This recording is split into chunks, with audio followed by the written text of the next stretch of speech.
تحریک انصاف کے لوگ اٹھائے جا رہے ہیں، عمران خان کو گولی ماری گئی، عمران خان کو پکڑنے کے لیے اس کا گھر رینسیک کیا گیا، کچھ بھی نہیں لکھا ہوا۔ مسنگ پرسن کا کہیں ذکر ہو رہا ہے جو بلوچستان کے حوالے سے مسئلہ ہے، بس اس کا تحریک انصاف کے حوالے سے کوئی بات نہیں کی گئی۔ یعنی پی ڈی ایم کو کلین چٹ لٹرلی، یعنی ان کا کوئی ذکر ہی نہیں ہے پورے فیصلے میں، اور سارا ذمہ دار تحریک انصاف کو ٹھہرایا جا رہا ہے، عمران خان کو ٹھہرایا جا رہا ہے۔ یہ اتنا بائس نوٹ ہے، یہ نوٹ ہے نا، فیصلہ تو نہیں ہے، ایک اختلافی نوٹ ہے، یہ اتنا بائسڈ ہے کہ اگر کسی مہذب ملک میں یہ ہوتا تو اس جج کو اٹھا کے عدالت سے باہر پھینک دیا جاتا، اور دوبارہ اس جج کو کبھی وکیل بن کے بھی کسی عدالت میں نہ کھڑا ہونے دیا جاتا۔ لیکن یہ پاکستان ہے، بنانا ریپبلک ہے، یہاں پہ سب کچھ ہوتا ہے۔ جج صاحب کا کہنا ہے جی کہ ہائی کورٹ نے فیصلہ دے دیا تھا تو سپریم کورٹ کو انتظار کرنا چاہیے تھا، ہائی کورٹ خود امپلیمنٹ کروا لیتی اپنا فیصلہ۔ یہ نہیں کہا کہ 90 دن میں الیکشن نہیں ہونے، بلکہ یہ تسلیم کیا کہ 90 دن میں الیکشن ہونے، کیونکہ ان میں سے کوئی بھی نہیں یہ کہہ سکتا کہ 90 دن میں الیکشن نہیں ہونے۔ ان کی صرف یہ ضد ہے کہ ہائی کورٹ نے جب فیصلہ دے دیا تھا تو اسی پہ چھوڑ دیتے، مطلب جب یہ بات ہی نہیں مان رہے، ہائی کورٹ نے فیصلہ دیا، انہوں نے پھر انکار کر دیا ماننے کا، پھر فیصلے آئے، پھر انکار کر دیا۔ سپریم کورٹ نے جب نوٹس لیا تو آلریڈی دن گزر چکے تھے، الیکشن کے شیڈیول کا ٹائم اوپر جا چکا تھا 90 دن سے، تب بھی نہ نوٹس لیتے تو کب فیصلہ کرتے؟ آپ نے دیکھنا ہے کہ کیا آئین اور قانون کے دائرے میں رہتے ہوئے کہیں کچھ ایسا تو نہیں ہو گیا کہ آئین ٹوٹ جائے گا؟ ٹوٹ گیا تھا آئین، جب الیکشن شیڈیول سے آپ وہ لمٹ کراس کر گئے تو آئین تو ٹوٹ گیا ہے۔ ٹوٹے ہوئے آئین کو جوڑنے کی کوشش کی ہے چیف جسٹس نے، جن کو اطہر من اللہ، یحییٰ فریدی، منصور علی شاہ، جمال مندوخیل، ان سب نے کوشش کی ہے گہنانے کی، جو ان کی کوشش تھی ایک نوبل کوشش تھی۔ اب یہ ان سے استعفیٰ مانگ رہے ہیں۔ چیف جسٹس کے خلاف سپریم جوڈیشل کونسل میں نیوٹرل شخص چلا گیا کہ جی یہ ریفرنس میں دائر کرتا ہوں کہ انہوں نے مس کنڈکٹ کیا ہے۔ اتنی جرت ہو گئی ہے۔ آج نیشنل سیکورٹی کونسل کا اعلامیہ بھی ابھی آنا ہے، پتہ نہیں وہ آئے گا یا نہیں آئے گا۔ اگر آ جاتا ہے اعلامیہ تو اس سے زیادہ واضح ہو جائے گی صورتحال، اگر نہیں آتا تو ہم یہی سمجھیں گے کہ یہ نیشنل سیکورٹی کونسل کا یہ فیصلہ ہے کہ اب چیف جسٹس کو ہم نے نکالنا ہے، اور یہ بات کب سے آئی ہوئی ہے سامنے کہ چیف جسٹس کے خلاف سازش ہو رہی ہے۔ سو انہیں ڈرایا جا رہا ہے، ان کی آڈیوز اور ویڈیوز کے لیک کرنے سے، ان کی فیملی، ان کے بچوں کی آڈیوز ویڈیوز لیک کرنے سے ڈرایا جا رہا ہے، لیکن اب تک جج صاحب ڈٹے ہوئے ہیں اور باقی جج صاحبان بھی ڈٹے ہوئے ہیں۔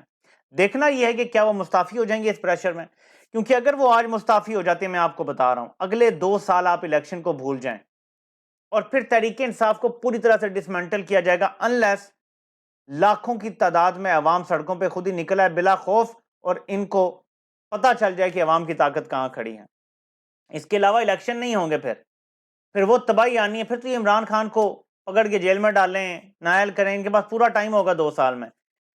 تو صورتحال انتہائی خطرناک ہے، اور چیف جسٹس کا دفاع عوام کو کرنا پڑے گا۔ اگر وہ لیٹ گئے، چیف جسٹس لیٹ کے دباؤ میں آ کے، میں آپ کو آج بتا رہا ہوں پاکستان میں جمہوریت کا بستر ہمیشہ ہمیشہ کے لیے گول ہو جائے گا۔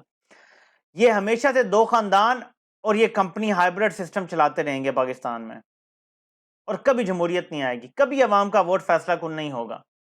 آپ کے ووٹ کی اہمیت ہی ختم ہو جائے گی، جو واحد طاقت آپ کے پاس ہے نا ووٹ کی، وہ بھی ختم ہو جائے گی۔ باقی تو آپ کو نہ صحت ملتی ہے، نہ تعلیم، نہ انصاف، نہ کوئی سستی چیز ملتی ہے۔ تو یہ خطرناک کام کیا ہے اطہر من اللہ صاحب نے، جو ان کے ہاتھوں میں کھیلے ہیں، کھلونا بن گئے ہیں۔ میں صرف آپ کو یاد دلاتا چلوں کہ نواز شریف اور مریم کا پاناما کیس میں جو سزا معطلی کا فیصلہ تھا، وہ بھی اطہر من اللہ صاحب نے دیا تھا، سزا ہی معطل کر دی تھی، 7 سال قید ہو رہی تھی، وہ سزا ہی معطل کر دی۔ یہ وہ جج صاحب ہیں جنہوں نے نواز شریف کی زندگی کی گارنٹی مانگی تھی، جو کہتی ہیں کہ سیاسی معاملات میں دخل نہیں دینا چاہیے۔ کیا وہ سیاسی معاملہ نہیں تھا؟ ایک سیاسی حریف دوسرے کو دھوکہ دے کے اب تو ثابت ہو گیا نا کہ لندن جا رہا تھا، آپ نے کیا سیاسی معاملے میں مداخلت نہیں کی تھی؟ اس کے بعد انہوں نے عدالت کھول لی تھی، ان کے حکم سے کھولی تھی یا رجسٹرار نے خود کھول لی تھی؟ اور عدلیہ کی عدالت کھلی تھی کہ جی باجوہ کو اگر عمران خان نوکری سے نکالتا ہے تو آپ نے بچانا ہے۔ یہ کہہ رہے ہیں کہ سیاسی معاملات میں دخل نہیں دینا چاہیے۔ اگر نہیں نہ دخل دینا تو میں بتاتا ہوں کہاں سے معاملہ شروع ہوگا۔ پھر فل کورٹ یہ فیصلہ دے کہ جو قاسم سوری کی رولنگ کے خلاف سموٹو لیا تھا وہ غلط تھا، اور وہیں سے سب کچھ بحال کیا جائے، سب کچھ وہیں جائے پیچھے، اور اس کے بعد پھر عمران خان ساری اسمبلیاں توڑ سکتے ہیں، وفاق بھی ٹوٹ جائے گا، پنجاب بھی ٹوٹ جائے گا، کے پی بھی ٹوٹ جائے گا، تو پھر تو الیکشن پورے ملک میں ہی ہوں گے نا۔ اگر یہ کرنا ہے تو وہاں جائیں۔ اور مجھے ایسے لگتا ہے کہ جسٹس اعجاز الحسن اور جسٹس مظاہر علی اکبر کا ایک نوٹ آنے والا ہے، مجھے ایسے لگتا ہے، اور وہ 100 سنار کی 1 لوہار کی والا نوٹ ہوگا، اور آپ کو لگ پتا جائے گا، کیونکہ کسی جج نے بھی اپنے آپ کو ریکیوز نہیں کیا، کسی نے بھی نہیں کیا، کچھ نے کہا جی یہ قابل سماعت ہی نہیں ہے۔ اطہر من اللہ صاحب نے تو کچھ بھی نہیں کہا، لیکن چیف جسٹس نے نیا بینچ بنایا تو انہیں شامل نہیں کیا اس میں۔ سمجھ رہے ہیں کہانی؟ تو جو فائنل فیصلہ تھا اس کے آنے سے پہلے کوئی کیسے فیصلہ دے سکتا ہے کہ فائنل فیصلے کے ہم حق میں ہیں یا نہیں ہیں؟ یہ تو نہیں ہو سکتا نا۔ انہوں نے 23 کو فیصلہ دیا، اصل فیصلہ 1 مارچ کو آیا۔ تو یہ اس میں بہت سارے لکوناز ہیں، یہ خود پھنس رہے ہیں، ہاتھ پاؤں مار رہے ہیں، جس سے پتہ چلتا ہے کہ کچھ جج بک نہیں رہے اور الیکشن انہیں کروانے پڑیں گے۔ اگر چیف جسٹس استعفیٰ نہیں دیتے تو الیکشن لازمی ہوں گے، یہ میں آپ کو آج بتا رہا ہوں، مارک مائی ورڈ۔ دعا کریں کہ چیف جسٹس ڈٹے رہیں اور ان کے ساتھ باقی ججز بھی ڈٹے رہیں سیسا پلائی دیوار کی طرح۔ آپ سے انشاءاللہ پھر ملاقات ہوتی ہے۔ اللہ پاک آپ سب کا حامی و ناصر ہو۔ آپ سب کے سننے کا بہت بہت شکریہ۔